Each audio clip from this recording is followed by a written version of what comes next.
Good evening, everyone. This is Commerce Care Platform, and I am with you, Shailendra Jain. पिछले कुछ दिनों से having some office work that I am not able to take your class, but now I am ready to take another class of you. पिछली क्लासों तक हम बात कर चुके हैं how to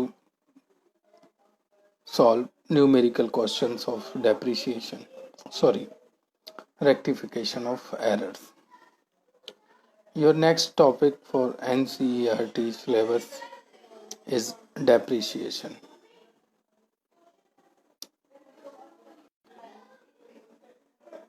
Because of you are all newcomers and it is purely new words for your dictionary. Depreciation. लेकिन in common वे आपने ये जानते हैं भली भांति ये जानते हैं कि आपके द्वारा कोई भी वस्तु कोई भी आर्टिकल जो यूज किया जाता है वो एक सर्टेन पीरियड तक आप यूज कर पाते हैं. उसके बाद वह जो है वो अपने आप वैल्यू खो देता है. एक टी शर्ट आपने खरीदा, वो टी शर्ट आपके लिए बहुत प्यारा लगता है. जैसे मैं जो टी शर्ट पहना हूं आप देख रहे होंगे कि मैं इसको बहुत पहनता हूं. ये मुझे बहुत प्यारा लगता है. मैंने इसको खरीदा, इसको पहनना रेगुलर चालू किया, मैं पहनता रहा. 2 महीने बाद ये पहनने लायक नहीं रहती, मतलब अपनी वैल्यू खो देती है. तो ये जो वैल्यू का रेगुलर यूज के कारण डिक्रीज होना है, इसी को ही डेप्रिसिएशन कहा जाता है. मीन्स जो आर्टिकल आप रेगुलर यूज कर रहे हैं वो एक दिन अपनी वैल्यू को खो देता है और वो वैल्यू 0 हो जाती है. ये एक आर्टिकल या एक वस्तु के साथ नहीं होता है, ये सभी एसेट्स के साथ होता है. तो जो एसेट्स आपके बिजनेस को इम्प्रोवाइज करने के लिए बिजनेस में इंगेज होते हैं, उनकी value day to day regular use के कारण जब कम हो जाती है तो उस वैल्यू का डिक्रीज होना डेप्रिसिएशन कहलाता है. As you aware in business, so many assets used for improvising your business status.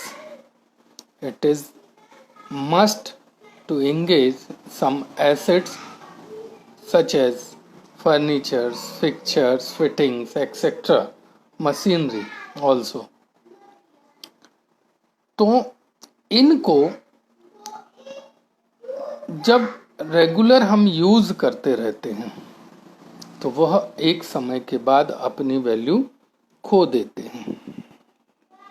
और जब ये एसेट्स अपनी वैल्यू खो देते हैं तब हमको पता चलता है कि मैंने 2 लाख रुपए की खरीदी हुई मशीनरी की वैल्यू आज 0 हो गई है.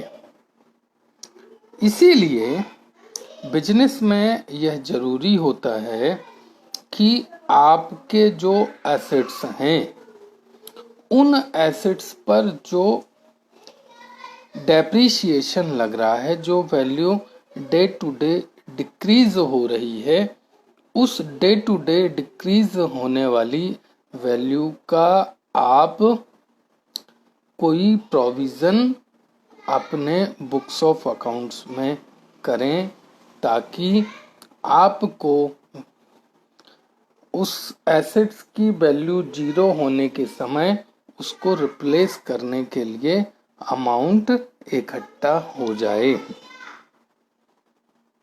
ये एक सिंपल कॉन्सेप्ट है इस चैप्टर का। इसके बारे में हम यहाँ पर बहुत डिटेल में बात करने वाले हैं। जो भी स्टूडेंट्स अभी नहीं जुड़ पाए हैं वो सब फटाफट ज्वाइन कर लें, क्योंकि हम नया चैप्टर लेके आ रहे हैं और चैप्टर का इंट्रोडक्टरी समझना बहुत ज़रूरी होता है, क्योंकि इसके बाद जब हम चैप्टर के कॉन्सेप्ट्स के आधार पर न्यूमेरिकल्स करते हैं तो उनके बेसिक्स की जानकारी होना हमें ज़रूरी होता है। हम बात करते हैं यदि एसेट्स के बारे में, तो एसेट्स आपके बिजनेस में उपयोग होने वाले वो आर्टिकल्स हैं जिनके आधार पर आपका बिजनेस रन होता है। बिजनेस को रन करने के लिए जो एसेट्स आप यूज कर रहे हैं, उन एसेट्स की वैल्यू किसी ना किसी कारण से कम हो जाती है। वो कौन कौन से कारण बनते हैं, उन कारण को समझने के पहले मैं आपको डेप्रिसिएशन की डेफिनेशन यहाँ पर बताना चाहूँगा, जो आपके institute of cost and management accounting London की टर्मिनोलॉजी में यूज होता है। Depreciation is the diminution in intrinsic value of the assets due to ease or lapse of time। Means आपकी एसेट्स की जो वैल्यू का डिमोलाइजेशन होता है वो आपका डेप्रिसिएशन है। और वो डिमोलाइजेशन चाहे तो वह रेगुलर यूज के कारण हो या समय व्यतीत होने के कारण। ये एक ICMA लंदन द्वारा दी गई डेफिनेशन है। Institute of chartered accountants ICAI भी इसको डिफाइन करता है।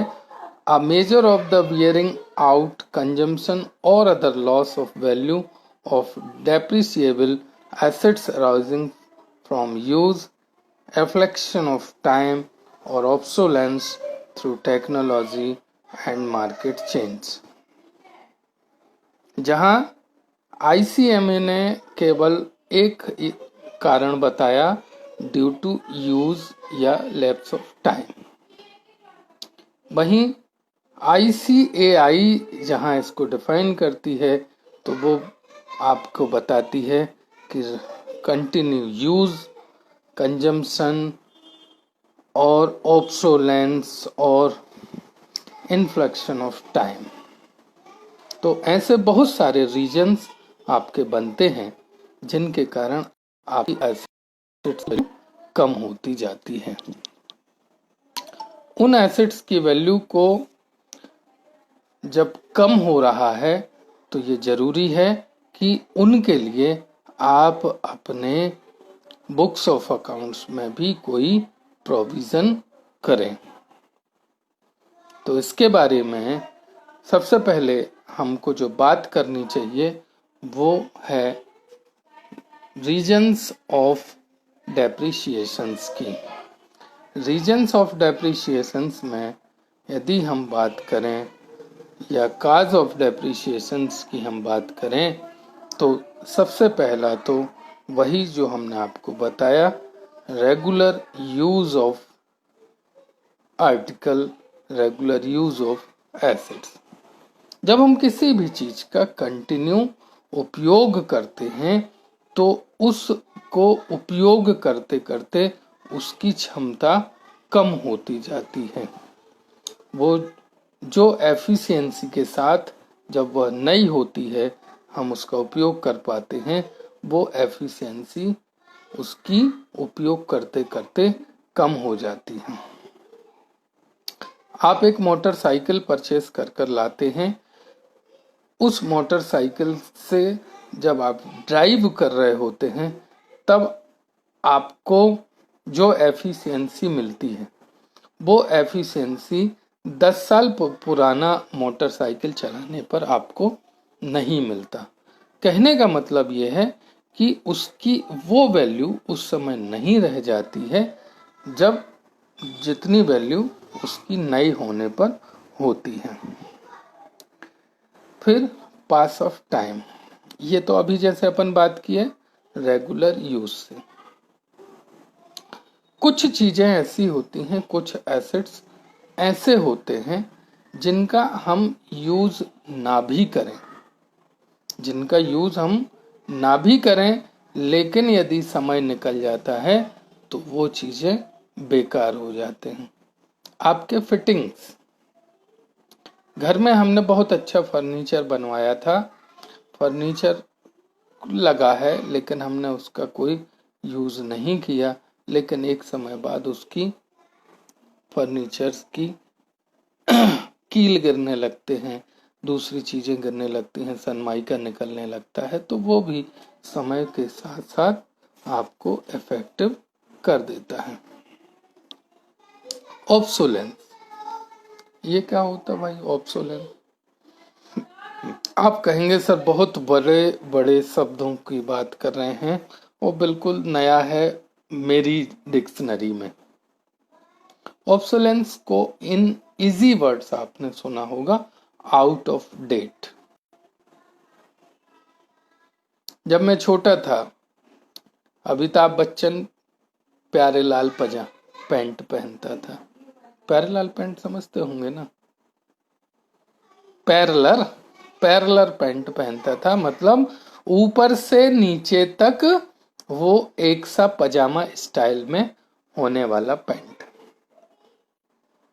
तो उस समय वो चलन में था, वो चलन में था।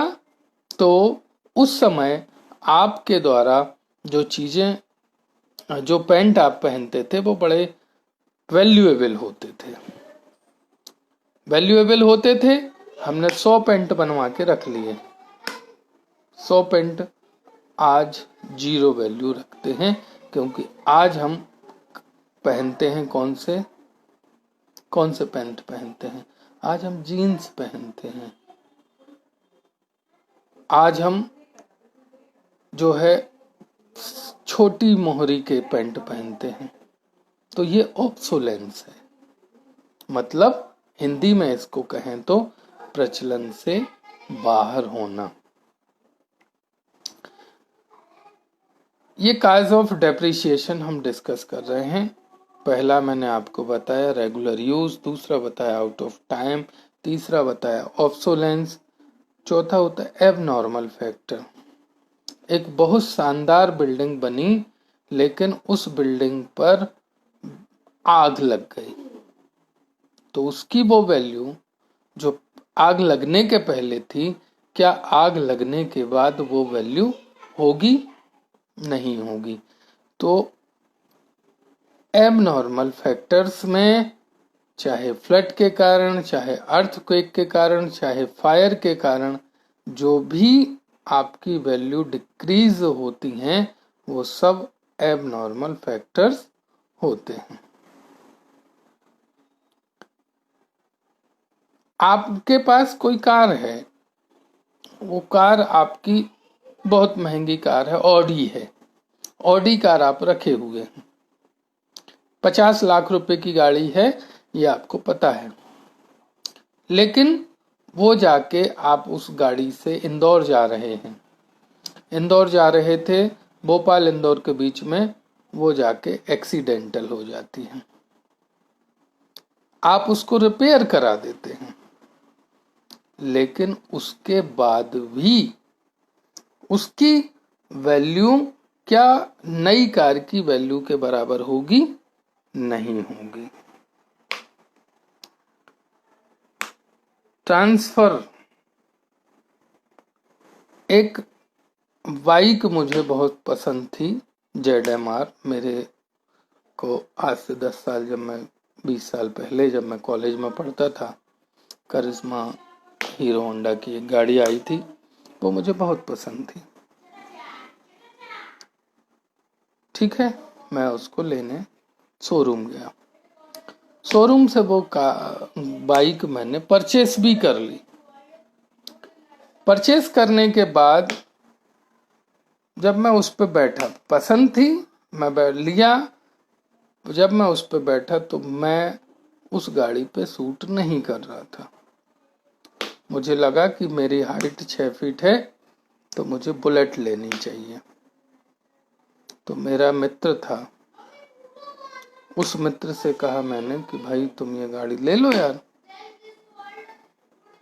ठीक है, तो उस मित्र ने मुझसे कहा ठीक है भाई। उस समय वो बाइक मैंने 67,000 की परचेस की थी। उसने कहा ठीक है भाई, 60,000 में ले लूंगा। क्या हुआ, शोरूम वो मेरे साथ गया, साथ में हमने पैसे देके गाड़ी ली, सब कुछ किया। साथ में गाड़ी लेके बाहर आया और बाहर जब मैंने उसको ऑफर किया तो उसने इमीडिएट ही 7,000 रुपी कम कर दिए। कैसे कम हो गए? Because of it's a second hand. Second hand क्योंकि जब शोरूम से निकली थी तब वो मेरे नाम से निकली थी। अब जब उसका हम बेचेंगे तो वो सेकेंड हैंड हो जाएगी और जब उसके नाम से ट्रांसफर करेंगे तो इसके कारण भी वैल्यू कम हो जाती है। और भी ऐसे बहुत सारे रीजन्स होते हैं जिनके कारण आपकी एसेट्स की वैल्यू कम होती जाती है। But basic point of view for business purpose से यदि हम बात करें तो बिजनेस में आपके regular use, wastage of consumption of time या ऑब्सोलेंस के कारण एसेट्स की वैल्यू में कमी हो जाती है और एक समय के बाद आपको इनको रिप्लेस करने की जरूरत पड़ती है और इनको रिप्लेस करने के लिए फिर से आपको एक मोटी रकम जुटानी पड़ती है। तो जब ये एसेट्स का यूज हो रहा है जो हमको दिखाई नहीं दे रहा है, जिस पर हम व्यय कर रहे हैं, हम पड़ोसी आता है कहता है कि साहब मोटरसाइकिल की चाबी दे दीजिए, मुझे जाना है कहीं, मैं उसमें पेट्रोल डलवा दूंगा। हम खुशी खुशी उसको चाबी दे देते हैं कि उसको 10 किलोमीटर जाना है, वो 20 किलोमीटर के उसको रन करना है और वो मेरे को 50 किलोमीटर का पेट्रोल डलवा देगा। हम उसको गाड़ी दे देते। अरे भाई आपने गाड़ी तो दे दी, गाड़ी ले गया जब वो तो उसने टायर भी घिसे, आपका इंजन भी घिसा, आपका ऑयल भी यूज हुआ, इन सब का खर्चा हम काउंट नहीं करते हैं। उसने तो पेट्रोल भराया तो पेट्रोल जला दिया, लेकिन पेट्रोल के साथ साथ उसने आपके टायर भी घिसे, आपका इंजन भी घिसा, आपका ऑयल भी कम हुआ, लेकिन इन एक्सपेंस को हम काउंट नहीं करते हैं क्योंकि ये तुरंत नहीं होने वाले एक्सपेंस होते हैं, मींस इनडायरेक्ट एक्सपेंस होते हैं। तो इनकम टैक्स एक्ट ये कहता है कि जो आप अपनी इनकम कैलकुलेट कर रहे हैं उस इनकम से न केवल आप अपने डायरेक्ट एक्सपेंस बल्कि उन सभी इनडायरेक्ट एक्सपेंस को भी माइनस करिए जो आपको इन फ्यूचर लमसम अमाउंट में करने होंगे। और इसीलिए हम यहाँ पर जो बात कर रहे हैं डेप्रिसिएशन की, उस डेप्रिसिएशन चैप्टर में जब हम न्यूमेरिकल्स क्वेश्चन करेंगे तो वो इसी पर्पस से अकाउंटिंग में शामिल किए जाते हैं ताकि आप डेप्रिसिएशन के लिए प्रोविजन करके इन फ्यूचर में एसेट्स को रिप्लेस करने के लिए पर्याप्त अमाउंट जोड़ सकें। Any doubt? बात करते हैं नीड ऑफ डेप्रिसिएशन की। नीड ऑफ डेप्रिसिएशन में सबसे पहला, यदि आपको मैंने अकाउंटिंग कॉन्सेप्ट पढ़ाए थे, उस अकाउंटिंग कॉन्सेप्ट में आपने एक कॉन्सेप्ट पढ़ा था, matching of cost and revenue. इसमें जब मैंने आपको बताया था कि मैचिंग कॉन्सेप्ट जो है वो ये कहता है कि आपकी ओरिजिनल कॉस्ट आपको पता होनी चाहिए और अकाउंटिंग आपकी ओरिजिनल कॉस्ट पर ही होती है। तो अब हमने एक भूत बंगले से मतलब अपने समय में एक बहुत अच्छी बिल्डिंग बनवाई, 1 करोड़ रुपए की बिल्डिंग हमने बनाई। 10 साल, 20 साल, 30 साल के बाद वो बिल्डिंग से, अब मैं बैठा हूँ, वो फर्श गिरने लगा, मिट्टी का दीवार गिरने लगी, तो क्या इसकी 1 करोड़ रुपए वैल्यू जो आज से 30 साल पहले थी, आज है क्या? नहीं होगी। तो जब नहीं है तो आपके बुक्स ऑफ अकाउंट्स में वो 1 करोड़ रुपए कैसे लिखे रह सकते हैं? इसके लिए जरूरी है कि जो बुक्स ऑफ अकाउंट्स में आपने बिल्डिंग की वैल्यू लिख रखी है, उस वैल्यू पर आपको पर ईयर एक्चुअल पोजीशन को फाइंड आउट करके डेप्रिसिएशन चार्ज करके लिखना होगा। और इसीलिए ही ये आपका जो अकाउंटिंग कॉन्सेप्ट प्रिंसिपल जो है, मैचिंग कॉन्सेप्ट, इस कॉन्सेप्ट के अकॉर्डिंग आपको कॉस्ट एंड रेवेन्यू को मेंटेन करना होता है। दूसरा, जैसे मैं बात कर रहा था टैक्स प्रोविजन के पॉइंट ऑफ व्यू से, इनकम टैक्स ये कहता है कि आपके डायरेक्ट और इनडायरेक्ट सभी एक्सपेंस को आपको अपने नेट इनकम को दिखाने के पहले दिखाना है, दर्शाना है।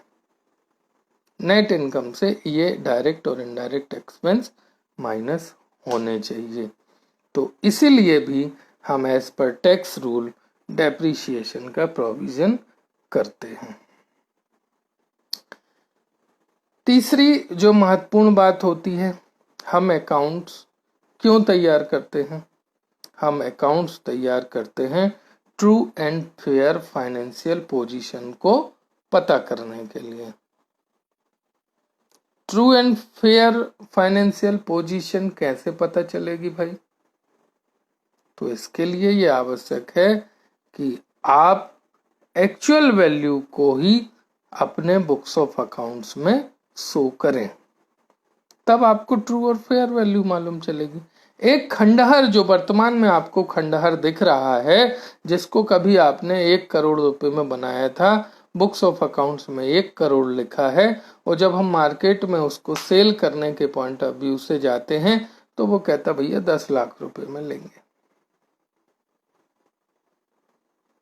तो ट्रू एंड फेयर वैल्यू 10,000 है या 10 लाख है या 1 करोड़ है? इसीलिए ये जरूरी हो जाता है कि आप उस वैल्यू को true and fair financial position को जानने के पॉइंट ऑफ व्यू से डिक्रीज कर कर लिखें। चौथा और जो महत्वपूर्ण कारण है वो आपका है compliances with law. Corporate sector में कंपनी एक्ट भी कहता है, इनकम टैक्स लॉ भी कहता है कि आपको अपने एसेट्स पर डेप्रिसिएशन का प्रोविजन करना जरूरी है, और इसीलिए हम ये डेप्रिसिएशन चार्ज करते हैं। अब आगे जब हम कल मिलेंगे तो ये बात करेंगे कि किस प्रकार से, किन किन मेथड से हम डेप्रिसिएशन को कैलकुलेट करते हैं, डेप्रिसिएशन का कैलकुलेशन करके किस प्रकार से उसको अकाउंट्स में शो करते हैं, और अकाउंट्स के आधार पर उसकी किस प्रकार एंट्री करते हैं। आज के लिए इतना ही, कल फिर मिलेंगे। कल तक के लिए आप सभी को मेरा नमस्कार, गुड नाइट।